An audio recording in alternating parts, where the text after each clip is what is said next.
it was like the most amount of wings I've ever had. How, Not really. I just feel really full from them. How many wings did you eat? It was probably like 10. What kind of wings were there? So at the hub they have these wings called Arizona smoked, Mm-hmm. and they're more like fall off the bone, like ribs. And I give this raspberry chipotle flavored, and it's just like everything. Very good. Oh yeah. All right. Well, we're live now, so that's a thing. I'm gonna switch back over so I can see myself. What's up, universe? What's up, everyone? How is everyone doing? I'm gonna move Naruto out of the way of my face because he's blocking my face. Anyways, guys, welcome to the Skulls and Knives podcast. Make sure, just rather than rattling everything off, just go down to the description of this video or the description of the podcast and check out all the links and stuff there, including Rogue American Apparel. Make sure you support the pod as well. Anyways, and I have my good friend Anthony on with us. What's up? We were just talking about food. Your fiance made some delicious looking jalapeno poppers. Oh, we got to get him on the gram, or whatever this is. Oh my gosh! All right, I'll show the camera. Hold on, keep it there. Jalapeno poppers, people. Oh gosh, I got it all wrapped up. There's detail in those. Oh yeah. What's all in them? All I heard is the talking. It's bacon, jalapenos, and then it's goat cheese and pepper jack mixed together. Nice. Yeah, it's good. I love good. You know what's really good? What's that? With those. So we used to have these herbed goat cheese filled jalapeno poppers, wrapped in bacon, but then we battered them after we fried them. So you fried them with the bacon, so the bacon was still crispy, and then you'd batter them like basically a dredge, more or less. Sorry, I know that my face is a little weird for you, but it's easier for me to talk to you when I can see you. So I know that's fine. It's all but good. I also have to have you close enough to the microphone, so I'll try and move you a little bit. But anyways, what was I saying? I like looking at your left ear, anyways. I mean, pretty great. How often do I get to see your left ear so up close and personal? Even a fancy one. I'm quite literally I'm the bug in your ear, dude. Yeah. For real. But anyways, so then we batter them, but then fry them again, and then do a chili strawberry jam to dip them in. Dude, you just broke Aaron and I. Dude, it's dope. It's dope. That sounds awesome. It's so good. I'm gonna have to call you up for some recipes. Bound. Well, I'm curious. How is it for you guys over there in Portland? I mean, terrible.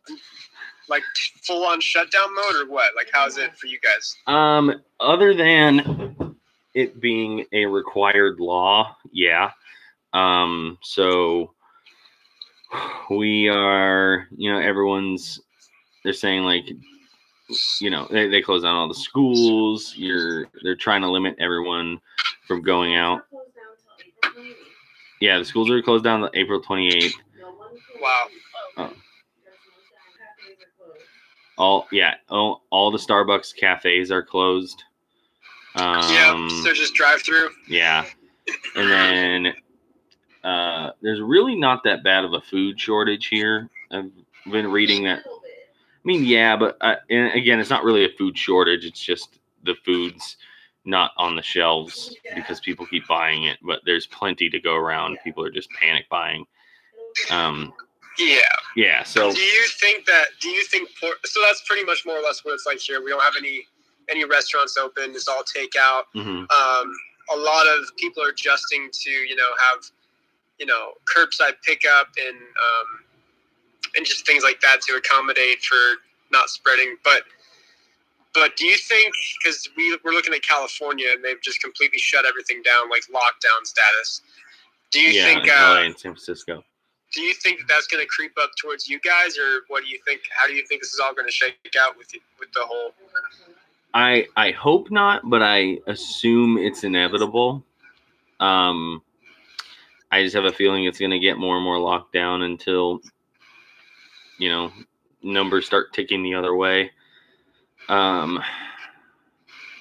I think it's inevitable that, I mean, you don't think we'll see any kind of like martial law type deal or anything, do you? maybe. I don't know. I mean, we're on the brink of it. I mean, there's only so much more you can do until you have to enforce everyone to stay indoors. And so, everybody went to the beach this weekend.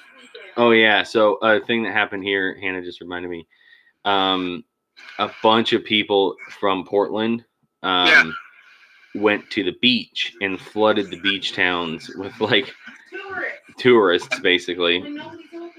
And so no one's open, and their infrastructure's like got all screwed up because of it.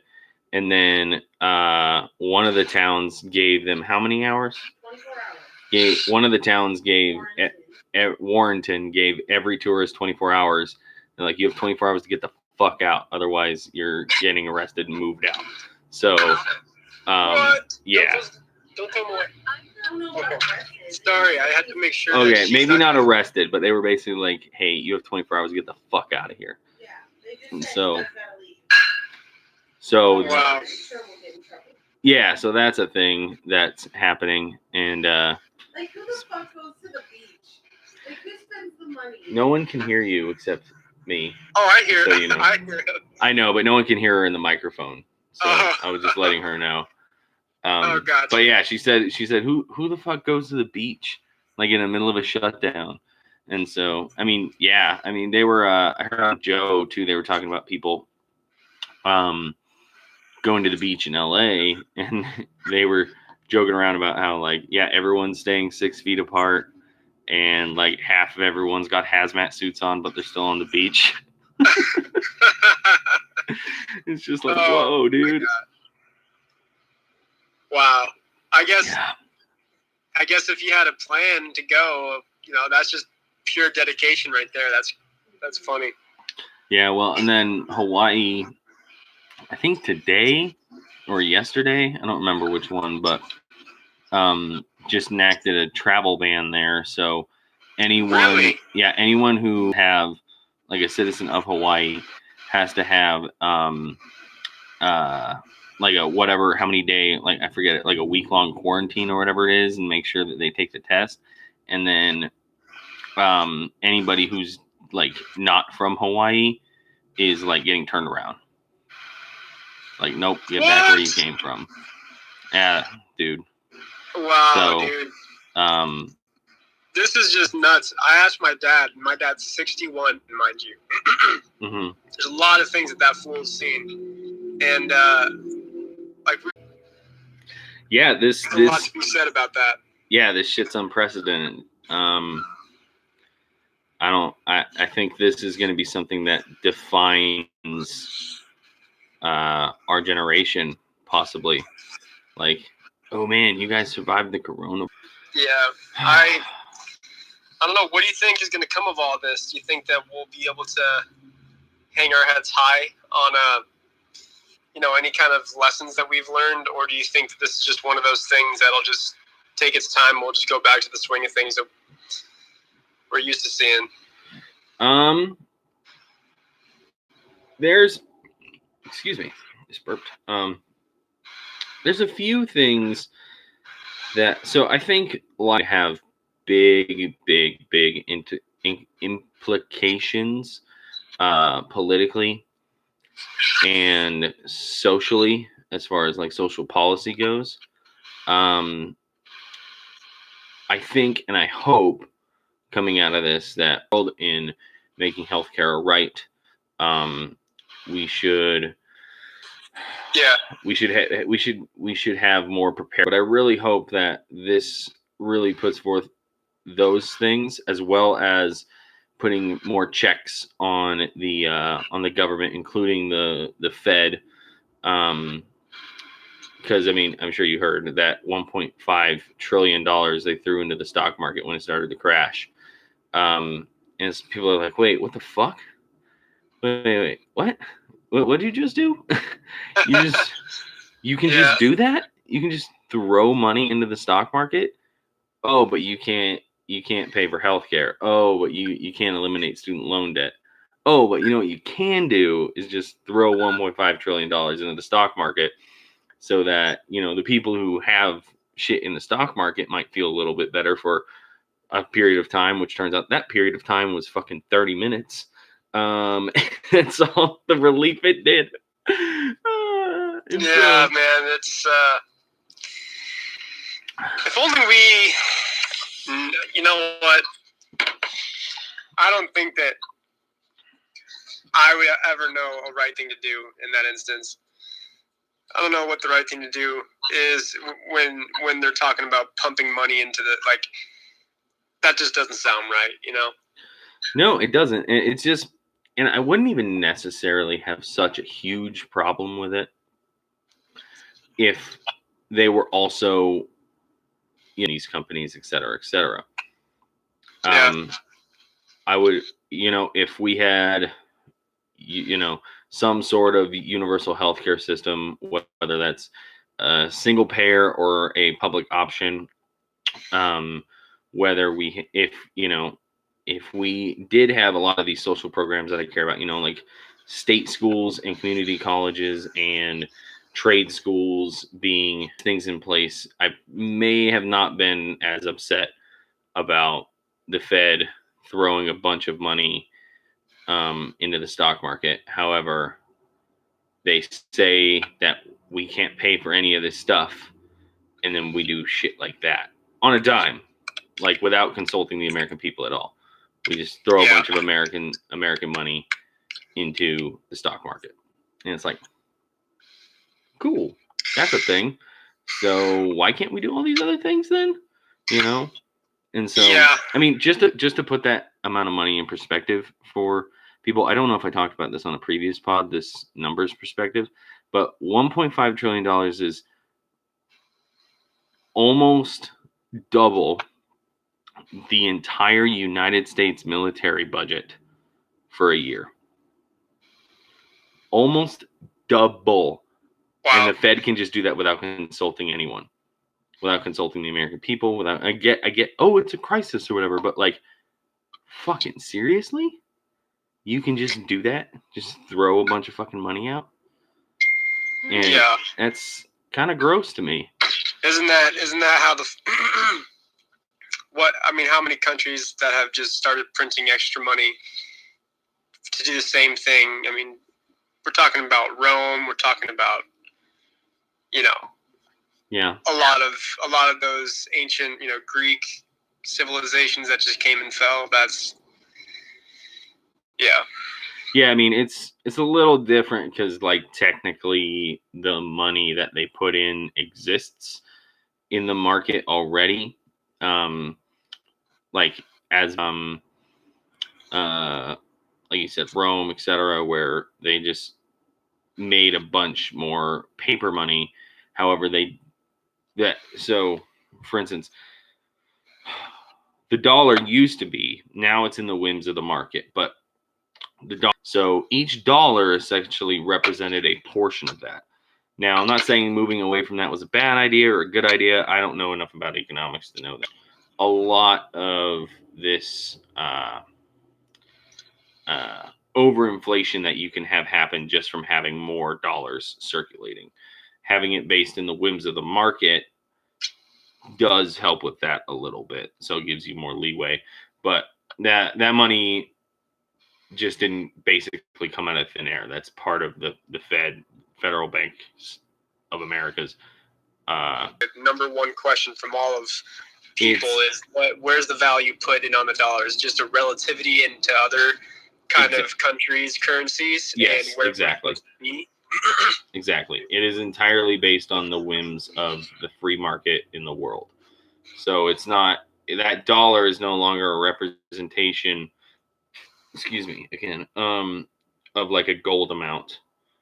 That dollar is basically a general idea of what something costs given goods and services being sold with that money.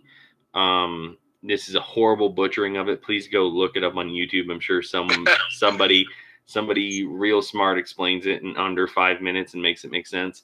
But yeah, no, it's not based on anything solid anymore. But idea,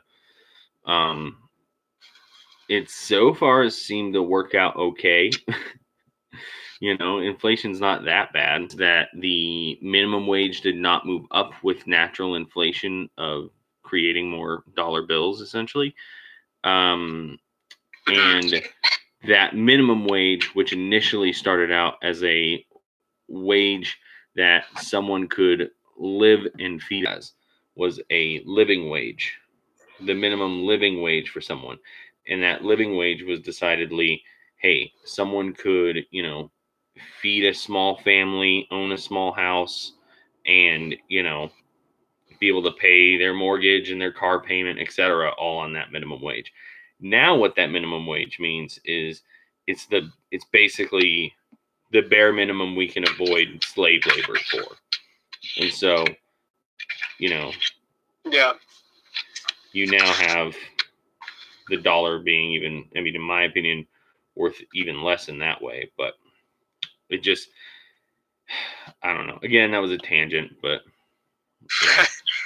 Minimum wage. So, like, real quick, I just want to preface that I know that minimum wage will probably never go back that as a living wage. If you up the regular minimum wage, the cost of goods and services will go up eventually, and within age that you hired to give people a break goes back down to a real minimum wage, not a living wage anymore.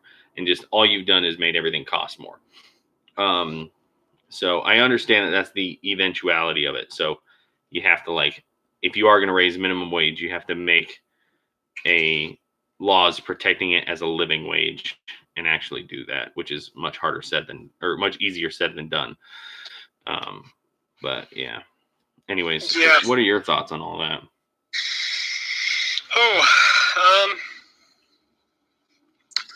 Minimum wage. That's always a fun one. It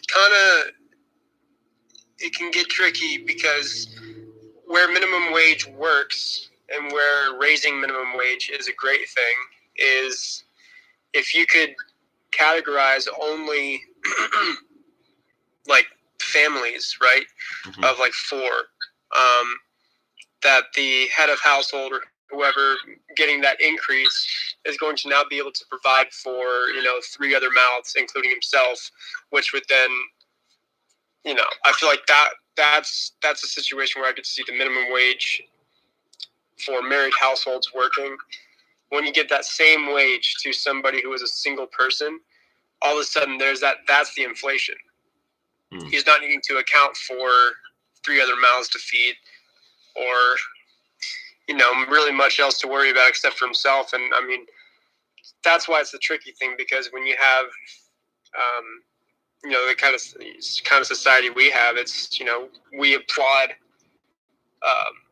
having more money. I'm a big fan of less restrictions on money coming in for an individual. We could go on a tax talk, good old libertarians and tax. We could go on and on with that, but hey, you guys near taxation is theft bullshit. Right, all that bullshit, right? But I think that's kind of the tricky thing.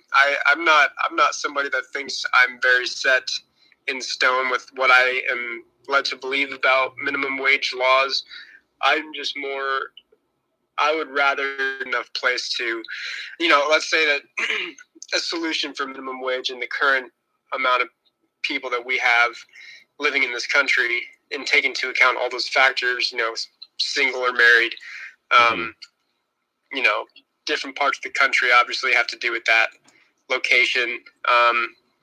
How the current local market is going to be a big deal. Like Rockford, Illinois, 2 hours west of the minimum wage as you would if you're living in a metropolitan area, right? Because there's just more market to go around, I feel like. So I don't know.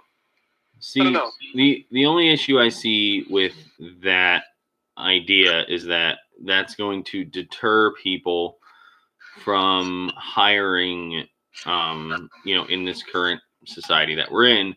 That's going to deter people from hiring people with families. Because if you have a different minimum wage for someone who has a family versus someone who doesn't, unless you have government subsidies, aka more taxes, sorry, bro, fulfilling that This is your minimum talk, wage. not mine. Yeah, but fulfilling, the rest of that income in comparison to the single person, I don't really see why anyone would hire anyone who has a family. They'd only hire single people because it's cheaper. It's cheaper labor. Right. And I think a very common thing to be in favor for, from my point of view, is to actually rid minimum wage. See, not down for that, but anyways, explain yourself. Yeah, so in a total free market, you become way more in control of your circumstances as an individual, because you don't have this box of knowing what your worth is. If you bring a particular set of skills, right, and we see this with getting, or are supposed to see this with getting degrees and going through acquiring skills that are going to make you more valuable in the end. And I'd like to see an expansion of that. I'd like to see, if you are qualified, I don't think that there should be a minimum that you are able to make. I think that you should be able to decide whether or not with the employer, if what you are making is going to be worth your skills. And in a free market, in an open market, the competition is there, which I think in the end can only better a local economy, because the demand is going to be based off the available talent for that job. And we do that on a very basic level already with just education. And if there was some kind of a space program that only required the amount of knowledge that I would be able to provide, then my worth should be judged in their hands and seeing if that's worth their money as a company, So I have a little bit different of an idea about providing everybody's basic worth of what they should be getting paid based off of a commonality of a position. And I think the closer you get to a situation where everybody is seeing the same kind of money, that's always going to put us a step behind the American dream of, prospering and, making the best of your life for you and your family. So that's me personally. I know that's probably, I just kind of want to hear what I'm turning the tables over to you now. So a couple of things. One, what happens to all the people that can't afford to go to school in order to better themselves and to better their upon technology? Because, you may have a degree in coding, all right? So let's just think of a tech job, something that's great shit, okay? Mm-hmm. What happens when when someone has developed a code where you, the regular coder, who is paid X amount of dollars to go to school because you were able to, now they're just a button, and he already has his fields programmed on his iPad to get tilled by robots, essentially. I know it seems like far-fetched and crazy in the future, but I think we're seeing like something that's going to happen by the end of our lifetimes. At least most of this starting up, and you're going to start seeing this more and more. What happens when all these people who are quote unquote qualified for these jobs, and these jobs become completely obsolete? Well, I think that you are probably fairly aware of just supply and demand and what that entails, and how that dictates or should pretty much be the main proponent of what we base needs off of. Mm-hmm. I mean, why is a Mercedes worth so much more than a Fiat, or an iPhone worth so much more than some other phone brand? It's because people have somehow convinced that having an iPhone and the perceived status it brings is worth the price tag. Well, I mean, to be fair, both the things you mentioned are also arguably much better products. Higher quality interior, higher quality engine, higher quality chassis, higher quality, luxuries, etc. inside of it, and therefore that thing is worth more because it also. I know that maybe not Mercedes, but let's say. Some of the other higher end cars are like handmade or whatever, like this craftsmanship of it. Okay. So those things are worth more because yes, well, to be fair, when we're talking about the craftsmanship, you're talking about perceived value, but when you're talking about actual goods that you're using in it being better and better quality straight out, going to last longer, going to feel better, etc. Well, and then for instance, the iPhone, a lot of people choose that. Yeah, sure, as a status symbol for some people, but other people choose it for security. So for instance, an iPhone has a way better security platform than any of those Google or Android phones do. And yeah, it may not have the most fancy new, like 8 cameras on the back of it, like that new Samsung phone or whatever the fuck it was. But like, at least Apple's not going to give away my information if the government comes knocking, And so, yes, there's something in perceived value, but there's also something in like actual physical value of things. Well, I think of this. Okay, so why would you spend $20,000 on a car, but definitely not a pack of gum? It's really because the value of the gum has so much less value than the car brings to people. For this same reason, a company might pay, let's say, somebody who can lead them or a team of people much more than they pay the individual team members. Yeah, I don't know why I was picking on little nitpicky things. I understand what you're talking about. No. Of course. Yeah, and really, it's like this has nothing to do with their humanity or their family size or how great of a person they are. Mm-hmm. It has everything to do with the value that they bring the company and the market value of that particular role. There's a lot to be said about perceived value and the way that translates to, getting back on to what we were talking about before when it comes to minimum wage.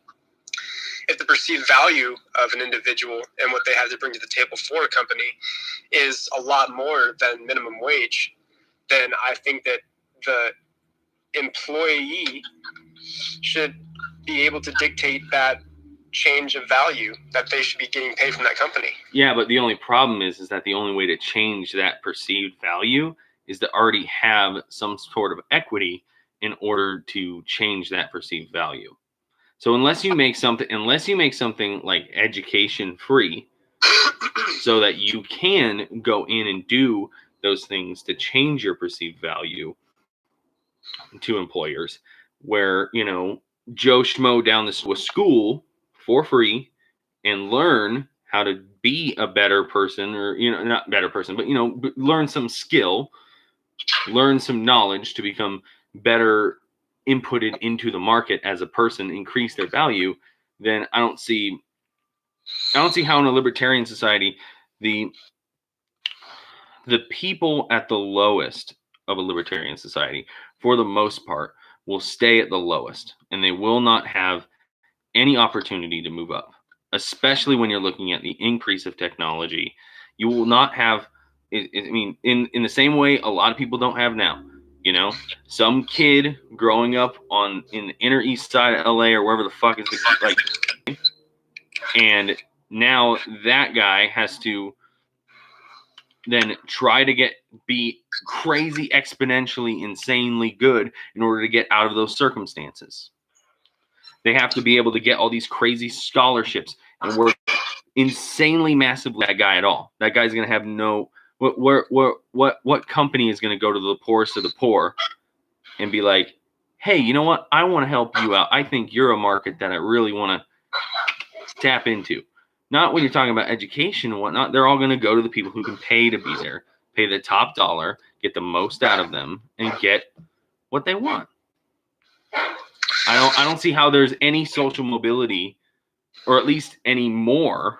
I would argue way less social mobility and worth of yourself in a libertarian society than there is in even what we have now, or even in a quasi-socialist society where you have these social programs worked up so someone can do that. Do you understand what I'm saying?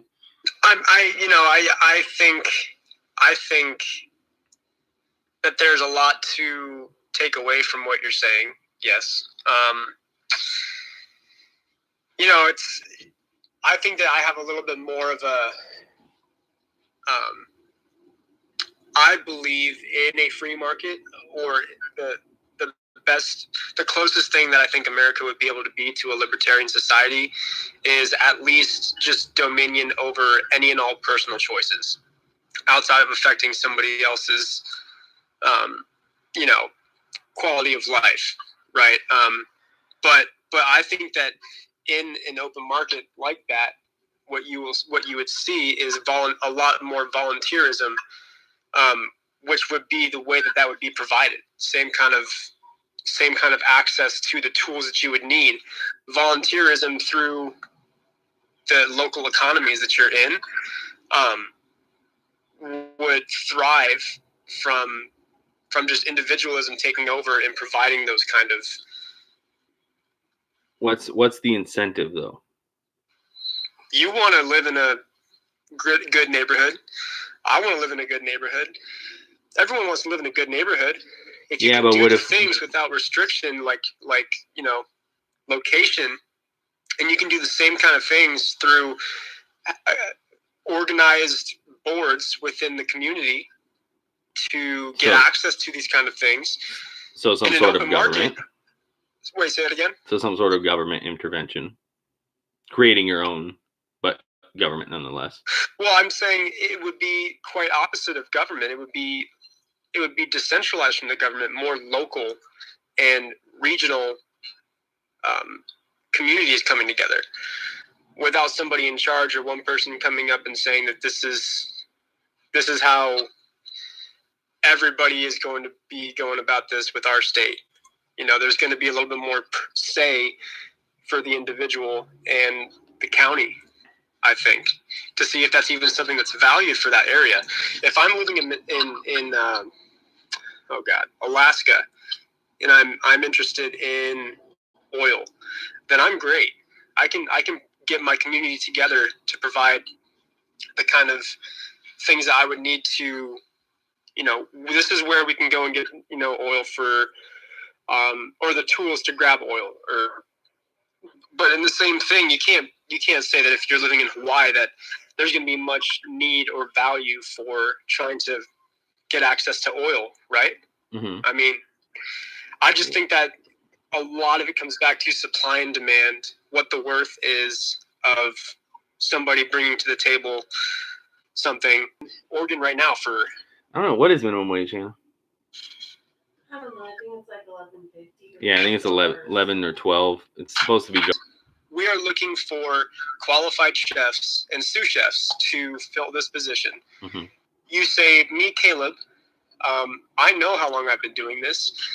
I have a different set of insight that I can bring to the table with my experience and my experimenting that I've done. Mm-hmm. This is what I believe I'm worth.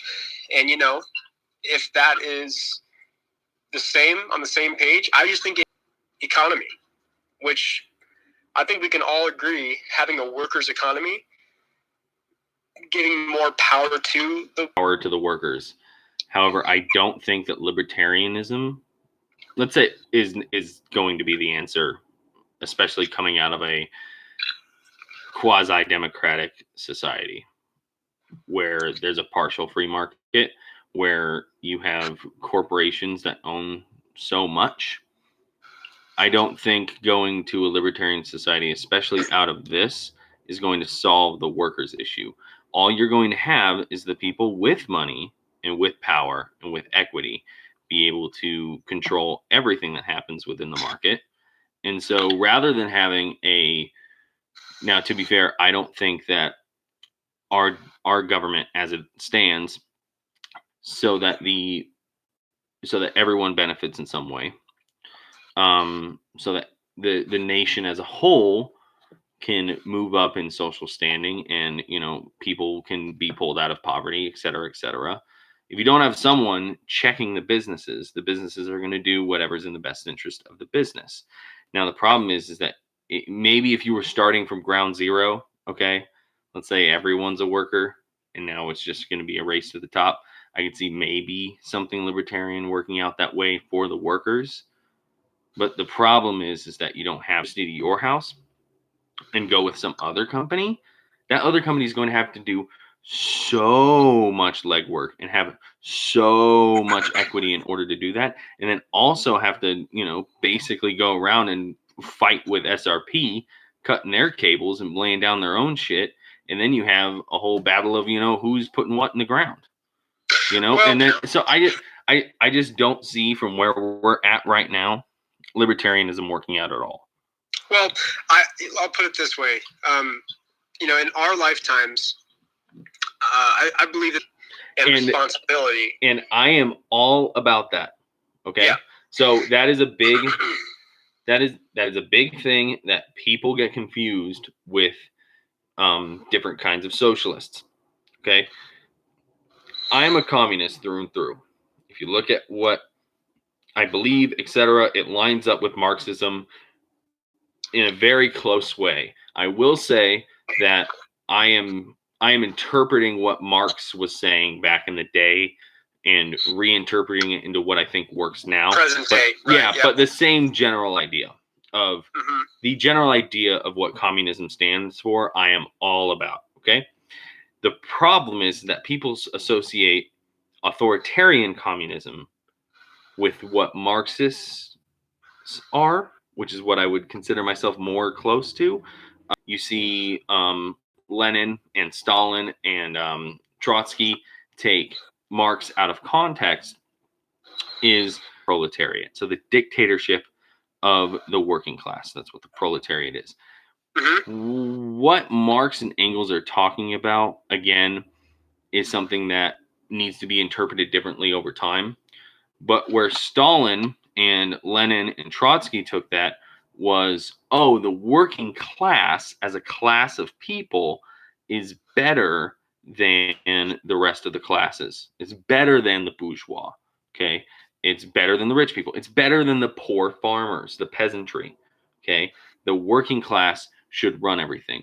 And therefore, there should be a single party of working class, quote unquote, working class people from the working class, which once you put them in a party of power where they're making a bunch of money, they're no longer the working class. They're just now the bourgeois. And you just created a single party system rather than of a bourgeois class that used to be working class, rather than actually using what Marxism is for to actually embed all. So what Marx is talking about when he talks about fighting for a classless society, he does not mean a one-party system. He doesn't mean, we're going to fight for, the working class to be the better class, right? Marx is saying, no, we need to be equals. And so in my brand of communism, again, I'll go into this more and more with my dad on the next pod, but as we're still going to have that libertarian socialism debate. But I'll be there for that. That sounds great. Dude, it's going to be good next week. Very good. Yeah, but essentially the brand of communism that I'm all about is having these things that are essential for human life, be medical, schooling, and energy are the big ones that I can think of off the top of my head. These things are now owned by the people as a whole. And those people as a whole, through a technological system, would a direct democracy based off of like an app on your phone or whatever it is. And every single person would have the equal right and be able to vote these people into office, out of office, put up petitions for themselves, et cetera, and everything would have to go through the people. The people would be the final end all be all, full stop, of every single program that's within this government.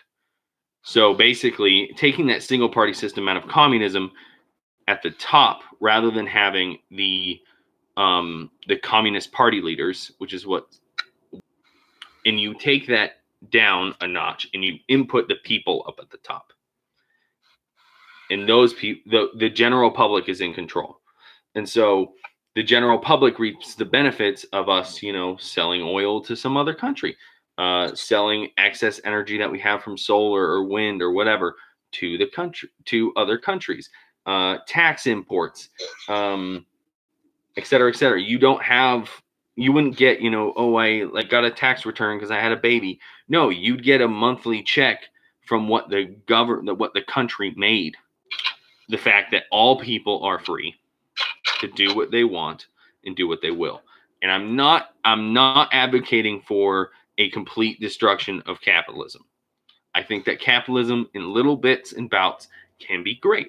So for instance, the mom and pop shop that wants to sell, fucking whatever, candles, or your local chain of bars.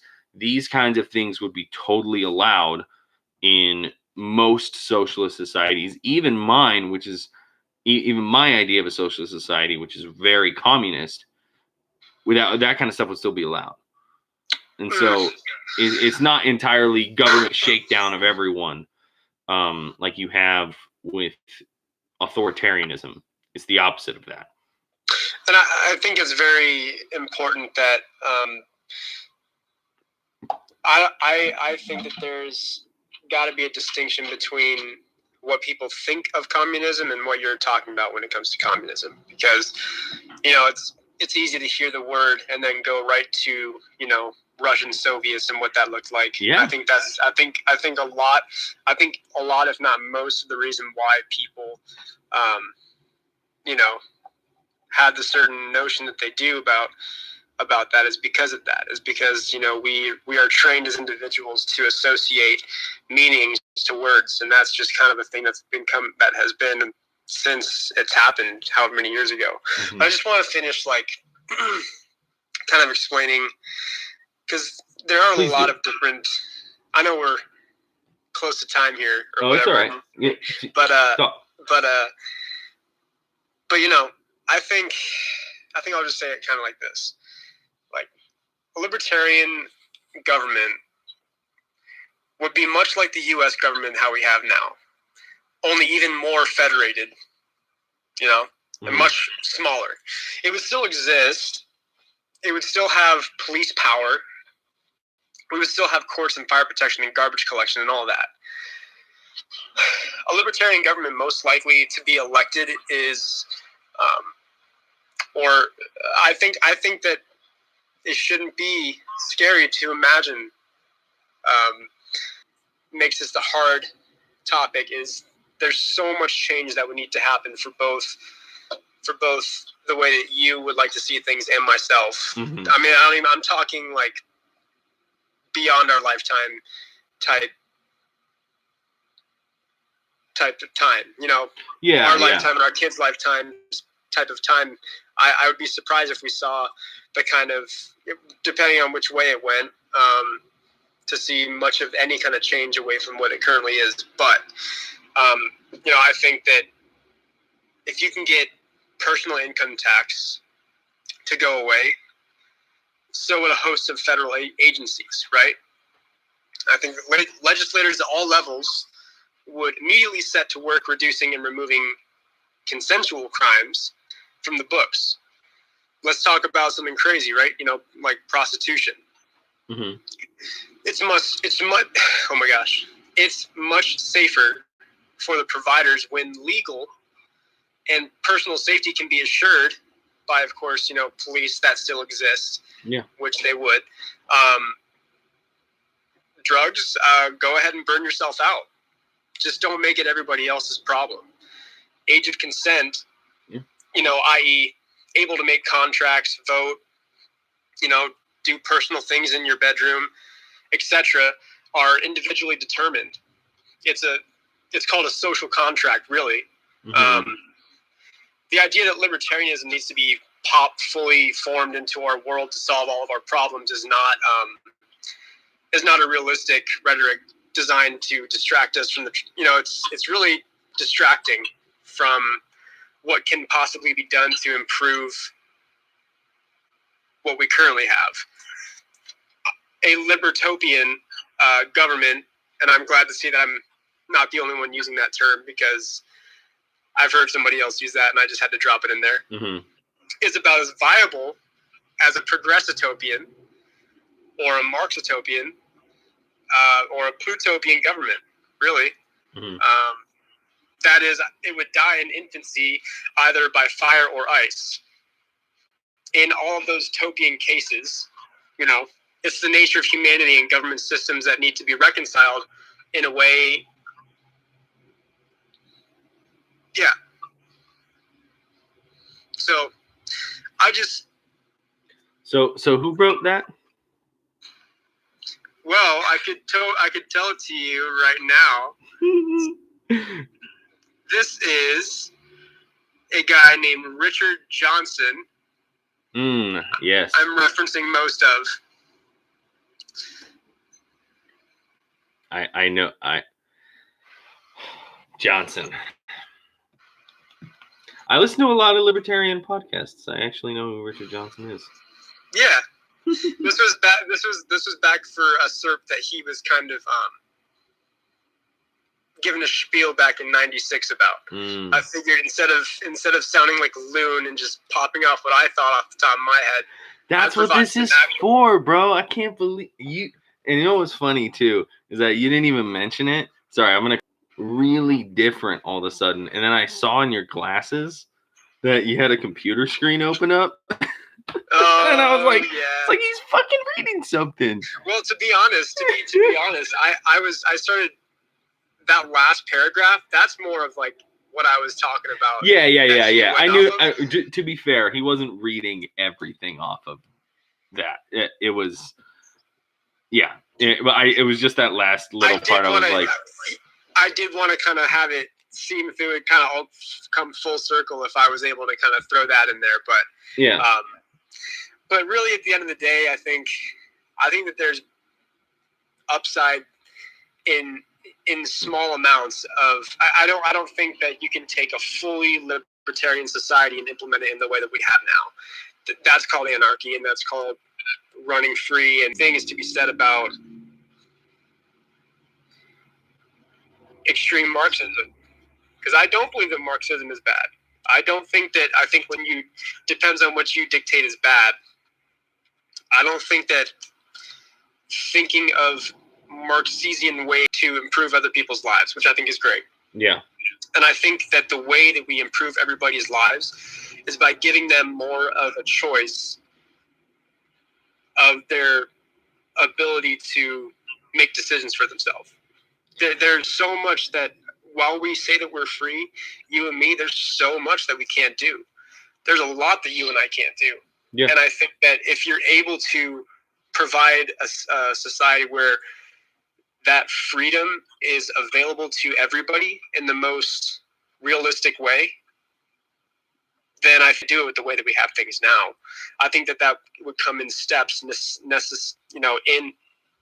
over time, you would start to see little. I hate calling it an opposite approach because it's not really completely opposite. So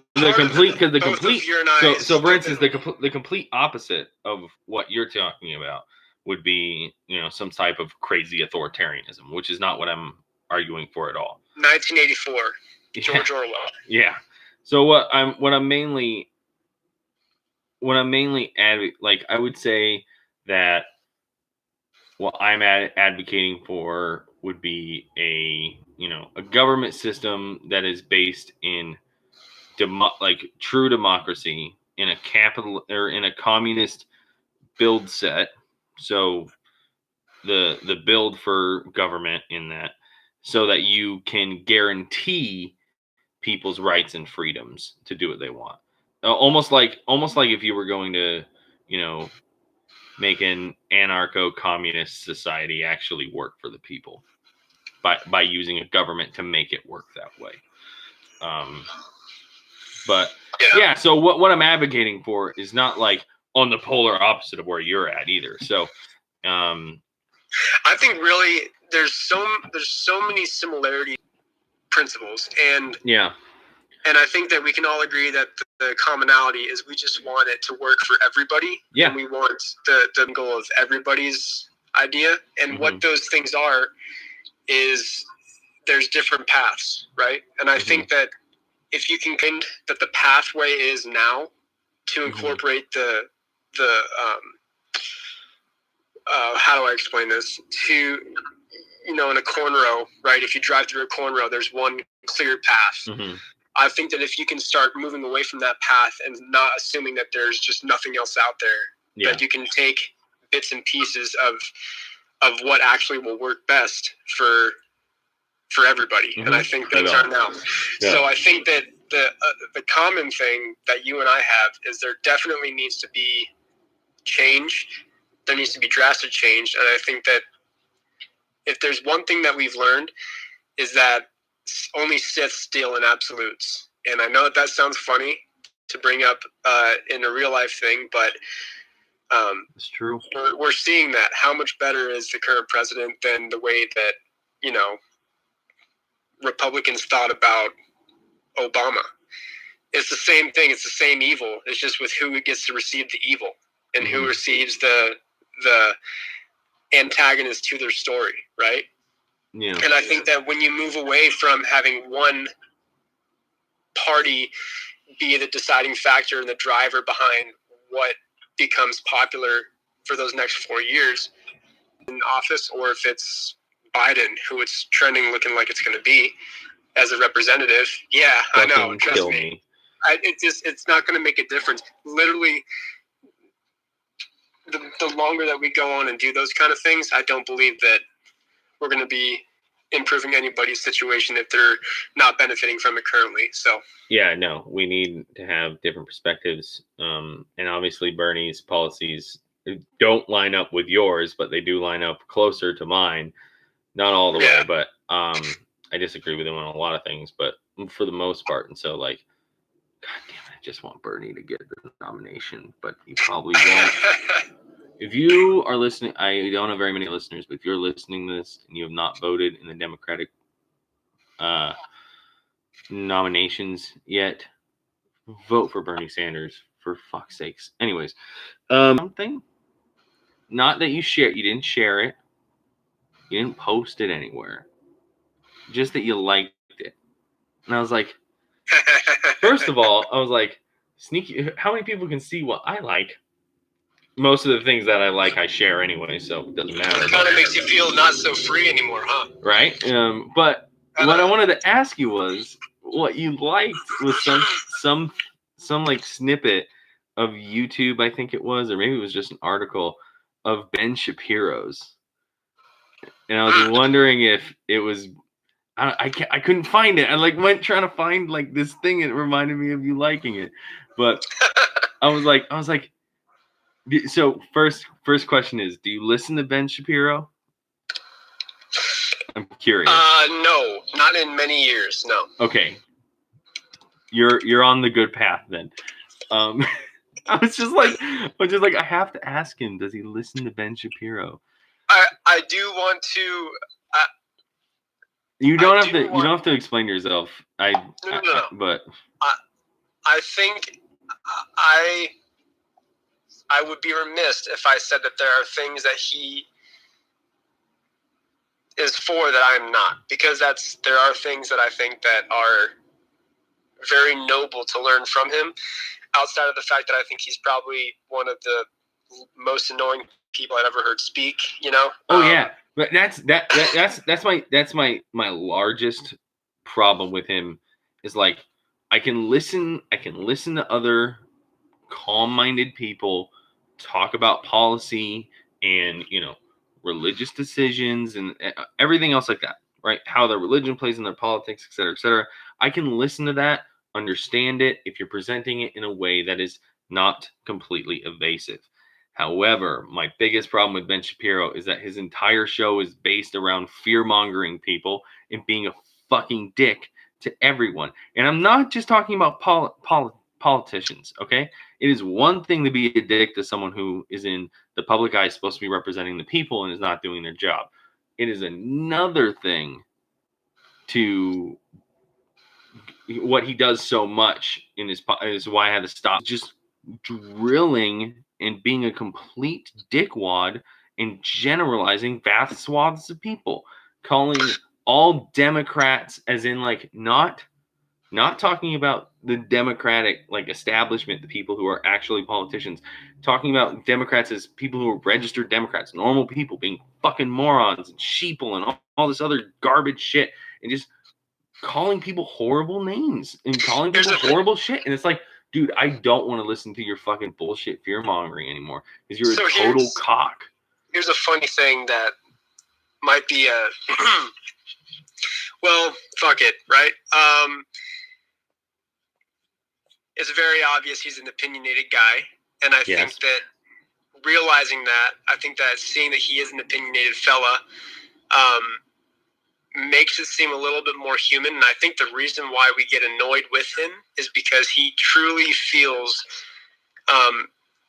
able to, and this is the part that I have to say I unfortunately agree with not the things he's saying per se, but the fact that he should be able to say them.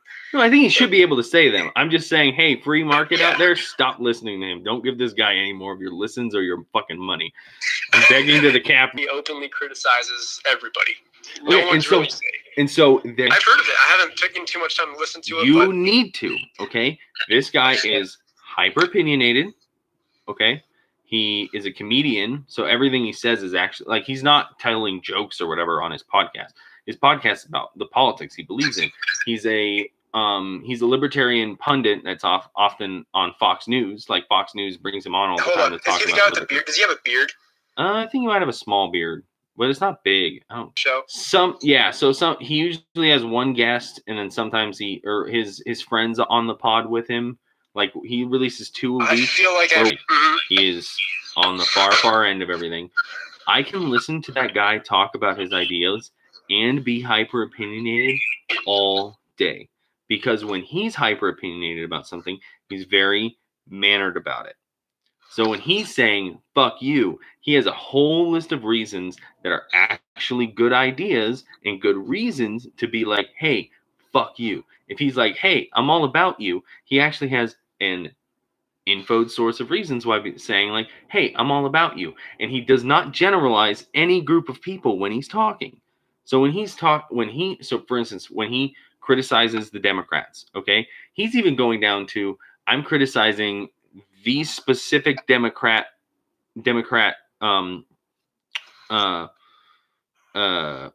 politicians and pundits and these specific establishments for being this thing, okay, for being awful, for being horrible, etc. These are the things you guys did. He does not do what Ben Shapiro does, which is like, oh yeah, and all these dumb, like just say a bunch of horrible shit about an entire group of people. And again, and this guy from Part of the Problem, he also doesn't dog on the little people. So when he's talking, for instance, when he's talking about the people who are voting in these Democratic primaries, he's like, yeah, they should be pissed. The DNC is fucking with them. Like, fuck the DNC. You know, he's not calling them crybabies or anything like that. He's not calling them little sissies or whatever bullshit. Totally is awesome, because he is actually, I do not agree whatsoever with almost anything this guy says at all. However, I can listen to him week in and week out, discuss his ideas and his things, and still listen to his comedy podcasts that are fucking hilarious. And I have zero problems. I would be friends with this guy over and over and over again. We could not disagree more on everything: religion, politics, etc. Wait, you mean to tell me that you could see yourself being friends with a libertarian? No, but I mean like this guy is like the hardest of the hardcore libertarians, okay? And he's super, super mannered about it and actually gives out, man, I disagree with a lot of the things he says and his interpretations, but at least he's trying to back it up and not acting like a fucking cock while he's talking about it. And so, yeah, I think Ben Shapiro, and people like Ben Shapiro are the fucking problem. I with think the that rhetoric debate. I think that it'd probably be a lot more enjoyable to sit in a room with anyone else and talk about things than Ben Shapiro.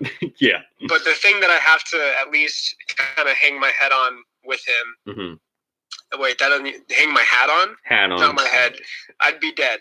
Yeah. I mean, is that might want that, but he's kind of like South Park. No one's safe. Rare for a lot of because there's usually like when it comes to libertarianism followers, it's either you came from the left, think that there's something to be said about the fact that he openly, agitatingly criticizes the Republican Party, which is fine, but I just wanted to point out that there's a very clear difference between what South Park is doing and where no one's safe on South Park, and what Ben Shapiro's doing where no one's safe on a political pundit show.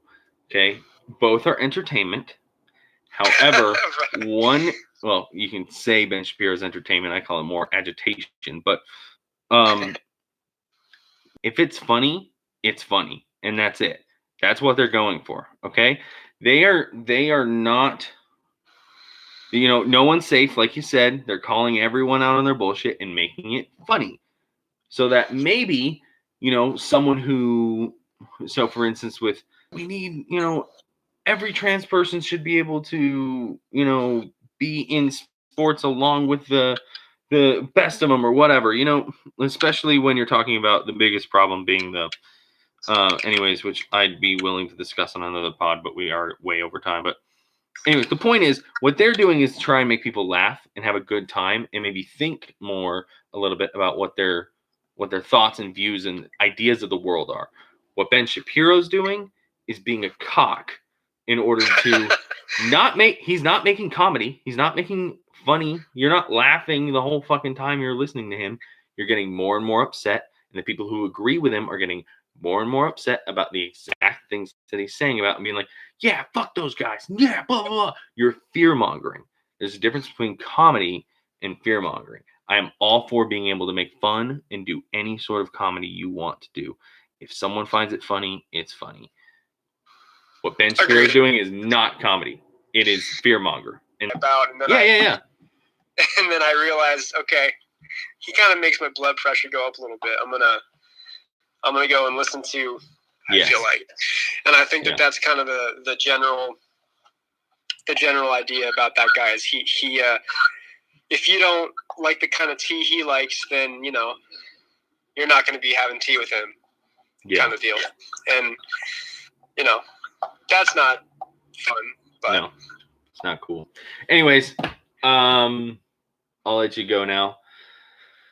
Stay safe out there, brother. It was always fun talking to you. About to go put my new hazmat suit on, so I'll be nice and tight. Did you get a hazmat suit for real? No. Damn it, I was hoping you really had one. If I had a hazmat suit, I'd be wearing it, bro. All right. Tell your family I said hi. I shall. All right. Back to you. Deuces, brother. See ya. All right. Thanks for tuning into the Skulls and Knives podcast. Make sure you check out Rogue American Apparel. Check the link down below so that you are supporting the pod by buying their shit. Stay safe out there. Deuces.